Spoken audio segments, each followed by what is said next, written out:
So today we're going to talk about the katadyne pocket water filter, which is a ceramic water filter to filter most protozoa and bacteria out of the water that goes down to 0.2 microns. Now this water filter is very simple. It's made up of a pump,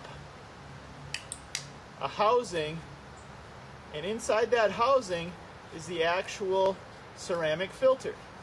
And that ceramic filter is real ceramic that has made up of very tiny pores that filter out those protozoans and bacteria that get caught that are larger than 0.2 microns.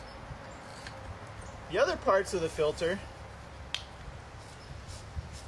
include the intake hose. And this is where the water comes in to the pump. And this, we adjust this float so that the intake is just in the water, so it's not sucking up any sediment in the process of sucking water into the pump. So to increase the removal of sediment, if you're in a creek or a waterway that has a lot of sediment, you can put a coffee filter over the intake hose and set that on there and put it in place with a rubber band. And once it's in place, then you can set your intake hose into the water. We want that to be just underneath the surface in a pool, or you could even use a bucket. This intake hose attaches to the bottom nipple on the pump, and it just pops over that nipple.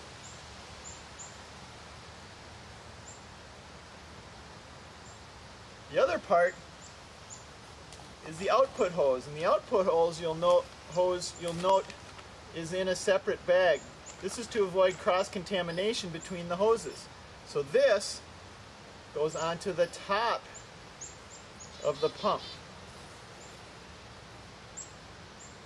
And this pump is as simple as setting it in the water and starting to pump, gently moving the plunger up and down. And once the filter gets filled up with water, it will finally start outputting water. So it takes a number of pumps to get going, and there's the output. Slow and steady pumps are the key part to pumping with this filter. If it's too hard to hold the filter in your hand, you can set it on a rock or a solid surface and pump that way. Now, we don't want to be pumping into the stream again, so what we're going to do is take our water bottle, take off the lid, place the water bottle in a spot that's stable. Take this clip on our output hose and clip that onto the edge of the water bottle. Now we can pump gently and gradually to fill up the water bottle. So if we were back home right now, all done with the trip, we need to do one more thing with our water filter to make sure it's going to last for us and not get full of bacteria and mold. All we have to do is take it apart and set it out on the counter at home to dry. Once it's dry, we can put it all back together, and it's less likely to have any molds or mildews or any other bacteria growing on the filter itself. One thing that can arise is when you're pumping water from a body that is very silty, those sediments are going to plug up your filter very fast. So the best course of action is to use a container. You can use a cook kit pot, a bucket, or whatever it might be. It needs to be clean, but scoop water out of the body and let it sit for a period of time to allow the sediment to drop out of it and settle down to the bottom. Then, once the water is settled out, you can put your filter in there and pump from your bucket or container into your water bottle. That extends the life and functionality of your water filter. One problem that can occur is when the pump is very rough or hard to move and pass through the shaft. So all you have to do is unscrew the top, pull the shaft out, and take a look at the O-ring that is right here. wipe it off with a rag if there's any grit on there, and take some of the silicone grease and squirt a little bit on there, and then slide this back into the shaft hole and screw this on.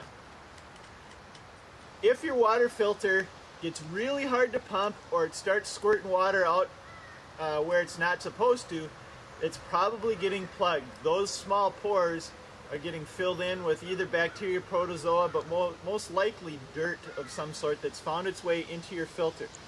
So to deal with that, take the hoses off, make sure the output hose gets in its bag so it doesn't get cross-contaminated.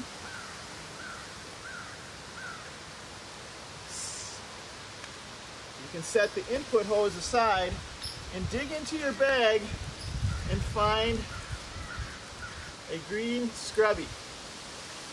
And what you're going to do is take this ceramic filter apart. The challenge is when you do this, you expose that ceramic to being broken. Ceramic is very fragile. So when this comes apart, you need to be extra careful, because if this drops, you'll have to buy a new filter, because it's very likely that this will crack and be non-functional.